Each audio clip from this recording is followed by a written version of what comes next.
Thank you, friend. Shabbat Shalom. Greetings to you all.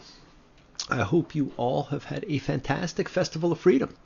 And even though we are technically really at the end, this is the traditional chol hamoed, the intermediate days of Passover.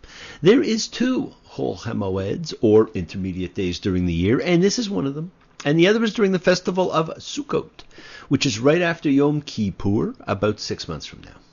And for both intermediate days, we do not read new Torah parshas. Instead, we read Exodus 33:12 to 34:26, and we read the same section for both. And it's an interesting section, friends. It is part of Ki Tisa, when you add, which contain the Sabbath law, the Ten Commandments, and the Golden Calf incident, none of which are actually part of this reading. This reading does focus on the relationship between God and Moses, and the glory of God as he travels in the cloud, and we were introduced to that amazing formula made so famous by Maimonides. Yahweh, Yahweh, merciful and gracious God, slow to anger and abounding in kindness and faithfulness. This is the most repeated formula in the Tanakh, telling us not what God's essence is, but what the marks of the divine personality are: mercy and grace. We are told in this reading in Exodus 34:18 that we shall observe the festival of unleavened bread, now simply referred to as Passover. And then in 34:22, you shall make a festival of weeks, of the first fruits of the wheat harvest, and the festival of gathering at the end of the year. And of course, the festival of weeks is Shavuot, because Shavuot means weeks in Hebrew, and the festival of gathering is Sukkot. 3 times in the year, every one of your males shall appear before the Lord. The 3 gathering festivals, the only 3 called for, are all mentioned in this one section. So I guess it is apropos that it be read for both. The Passover, the festival of unleavened bread, is the festival of freedom. Shavuot, the festival of weeks, is the anniversary of God giving the Torah to the assembled nation at Mount Sinai. And Sukkot, the festival of gathering, honors the tabernacle. But you see, this part that we read is about wisdom and leadership, the things we should be examining during this period. For example, if you want to increase physical strength, you can't do it by intellectual endeavors. You have to eat right, work out, rest. But the opposite's actually true, because when we strengthen the body, we also enable the mind to reach its full potential. This is nature's rule of a healthy mind in a healthy body. Beyond the objective of strengthening the intellect and broadening one's knowledge lays an even higher goal: the pursuit of divine inspiration, Ruach HaKodesh, and prophecy. The relationship between the body and the mind parallels the relationship between natural wisdom, which are the arts and sciences, and divinely emanated wisdom, prophecy. We may aspire to prophetic enlightenment, but we must first gain proficiency in the natural sciences. Maimonides talks of the preparation for prophecy in the Mishnah Torah, the commentary, and in the Yesodei HaTorah, the pathways of learning. He says prophecy is only bestowed to a sage who is great in wisdom, of strong character, and he must possess an extremely expansive and accurate worldview. We need to expand all of the mind's intellectual capabilities, my friends, in order to fulfill the rule of a healthy mind and a healthy body on a spiritual level. And then prophetic inspiration will emerge within the framework of a penetrating, enlightened mind. These are the things we read and think about during the holy days, and it reminds us of what we can aspire to. I think of that fantastic Van Morrison song, These Are the Days. These are the days of the endless summer. These are the days the time is now. There is no past, there's only future. There's only here. There's only now. Of course, these days it seems more like these are the days of the endless winter. But we need to remember that it is the here and now that we impact to change the future. Now, another very interesting aspect of this reading can be found in its first line. Moses makes an interesting entreaty to God. If I've found favor in your eyes, make your way known to me so I may know you. So what did Moses want to know? Now, the Talmud in Berachat 7a tells us that Moses wanted to understand the age-old problem of reward and punishment in this world. Master of the universe, why is it that some righteous people prosper while others suffer? Why do some wicked people prosper and others suffer? Now, according to Rabbi Yossi, God fulfilled Moses' request. The Talmud initially explains that anomalies in divine justice in this world are the result of ancestral merit. A righteous person whose parents were wicked may undergo suffering in this world, while a wicked person whose parents were righteous may be rewarded. Now, this, my friends, is about karma, the things we bring into this world, the things our genetic ancestors bring and do in this world, and speak to God's statement that he rewards and punishes generations, not just individuals. But our sages were not satisfied with this, so they decided if there are righteous who suffer, it must be because they're not fully righteous. And similarly, the wicked who prosper must not be totally evil. They receive reward in this world for the few merits they do possess. But really, these two mitigating factors, ancestral merit and incompleteness of righteousness or wickedness, are interrelated. All actions may be broken up into two categories. Some actions are performed purposely by choice, while others, the majority, are done without thought, but by habit or training. For a righteous person from a righteous family, good deeds come naturally. He does not need suffering in order to refine his soul. The righteous individual born in a wicked family, on the other hand, must work harder. His good deeds are a conscious effort going against his education and natural bent. The wicked person who hails from a righteous family is naturally helpful to others and may have inherited many other positive character traits. Therefore, his portion in life is good as he contributes to the world. But the wicked, who comes from a wicked family, is usually an utterly evil person, and he, my friends, needs the most love and care of all because he never learned otherwise. This is the time to reflect and to realize we had a holy day of putting ego aside and being holy. And as they say, it may not help, but it couldn't hurt. We're also coming up on Yom HaShoah, Holocaust Day, from the Hebrew Yom Day, HaShoah, the Holocaust, which will be next week beginning at sundown on Wednesday, April 15th, the day our American friends have to file their taxes, and running through the 16th. And that is the Remembrance Day of the Holocaust. It is held on the 27th day of Nisan in the Hebrew calendar.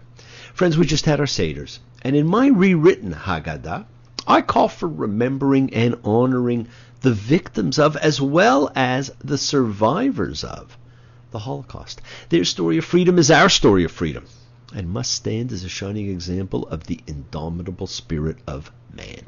Soon there will be no witnesses. Common liturgy is now developed around that day, which includes lighting a candle, reciting the El Male Rahamim, God full of mercy dwelling on high, and the mourner's Kaddish. Friends, please, if nothing else, light a candle and say a prayer in honor of Yom HaShoah, and let us all pray, never again. El Male Rahamim Shochein Bamamromim.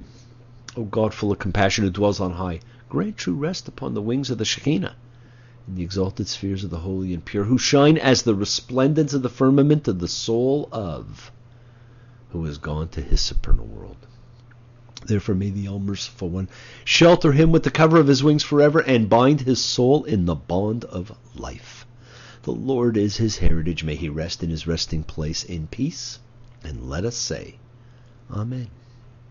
Now, over the holidays, I was asked to fill in and lead services and seders at a synagogue that did not have a rabbi available. And I suggested the events be promoted to the entire community because this is not just a Jewish holy day. God's gift of freedom for man was for all man.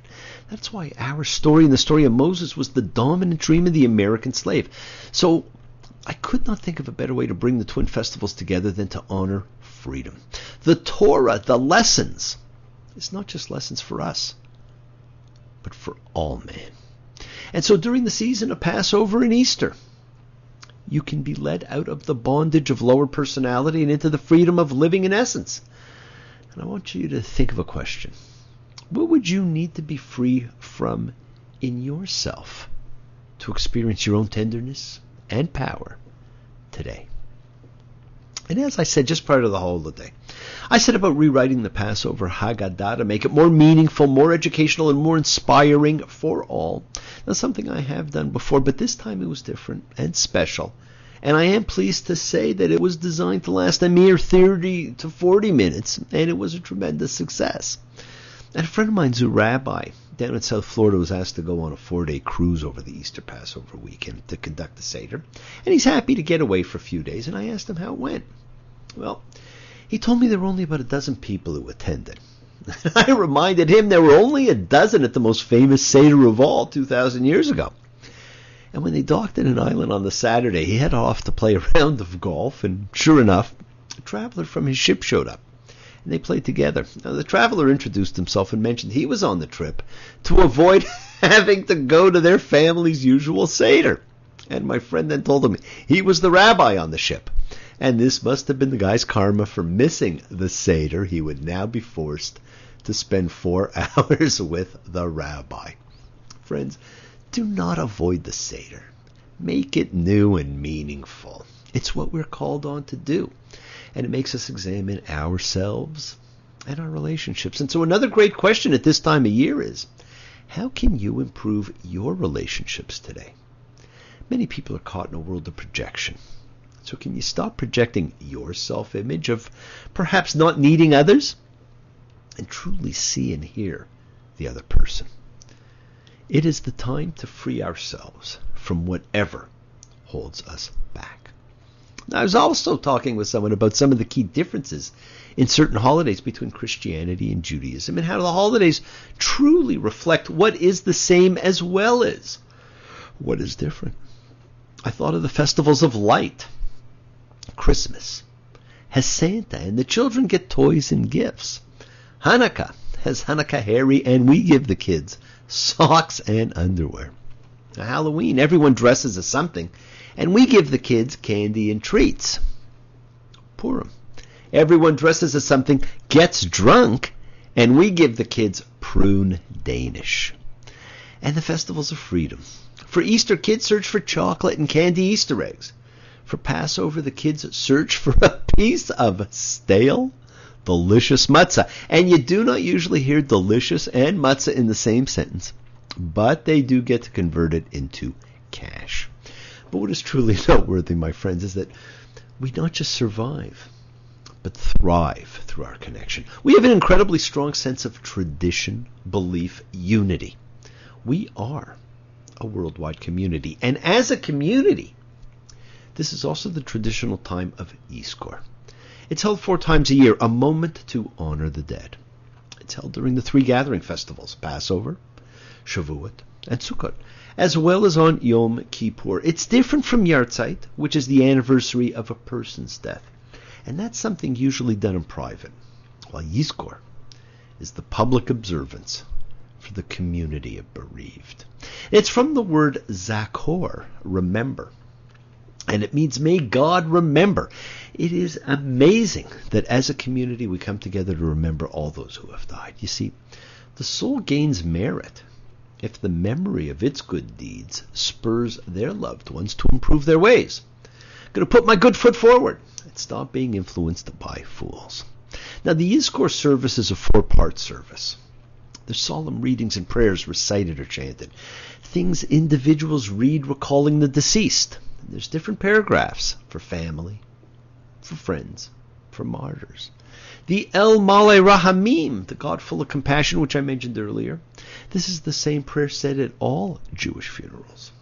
And the 4th thing, the Av Haravamim, Ancestor Mercies, composed during the Crusades and now said as a memorial for all martyrs. Yizkor Elohim, Nishmati Mi, Morosi, Shechol Ho Lolo Mo. May God remember the soul of who has gone to their supernal world. May the all-merciful Father who dwells in the supernal heights in his profound compassion remember with mercy the pious, the upright, and the perfect ones, the holy communities who gave their lives for the sanctification of the divine name. This is the time of year for compassion, caring, and growth. And growth does not come from being powerful and not needing anyone. Growth comes from allowing your ego's story to drop away.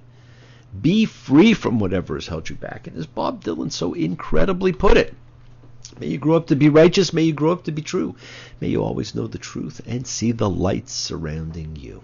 May you always be courageous, stand upright, and be strong. May you stay forever young. Friends, enjoy the rest of the Festival of Unleavened Bread and celebrate your freedom.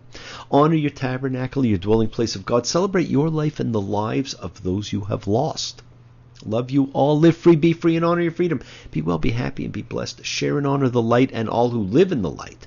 Continue to shine. Continue to send everyone you know goodwill and love. Pray for peace and freedom for everyone, and end to terror and hatred. Remember, friends, we are a community. We learn together. We celebrate each other. We love each other. Thank you all. Love you.